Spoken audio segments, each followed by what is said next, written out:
જામકંડોરણા તાલુકાના ધોળીધાર ગામના અનુસૂચિત જાતિના લોકોએ આંદોલન પર બેસવાની ચીમકી ઉચ્ચારી છે। સાંસદ સભ્યની ગ્રાન્ટમાંથી 2014માં ડોક્ટર બાબા સાહેબ આંબેડકર ભવન બનાવવા 5 લાખની ગ્રાન્ટ મંજૂર કરવામાં આવી હતી। પ્લોટ પણ મંજૂર થઈ ગયો હતો, પરંતુ ઘણો સમય વીત્યો તેમ છતાં ગામના 5 લોકો દ્વારા ભવનનું કામ ન થાય તેવા પ્રયત્નો થઈ રહ્યા હોવાના આક્ષેપ સાથે જામકંડોરણા પોલીસ મથકે અરજી આપી ફરિયાદ નોંધવાની માંગ કરી છે। ધોળીધાર ગામના સરપંચ તેમના હોદ્દાનો દુરુપયોગ કરતા હોવાનો પણ અરજીમાં ઉલ્લેખ કરાયો છે।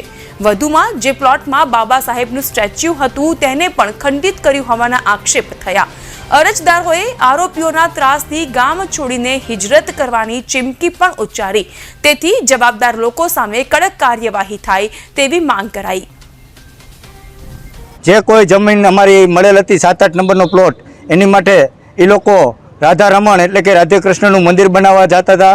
ત્યાંથી અમે એને રોક્યા અને એની માટે અમે આંબેડકર ભવનનું જે સ્ટેચ્યુ મેલેલ હતું એ સ્ટેચ્યુ પણ એ લોકોએ 5 જણાએ ખંડિત કરેલ છે।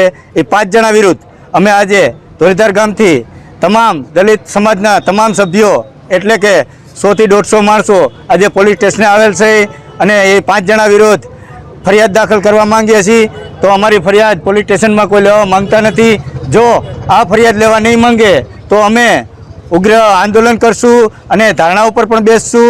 જો એ છતાં પણ અમારી ફરિયાદ નહીં લે તો અમે ધર્મ પરિવર્તન પણ કરશું।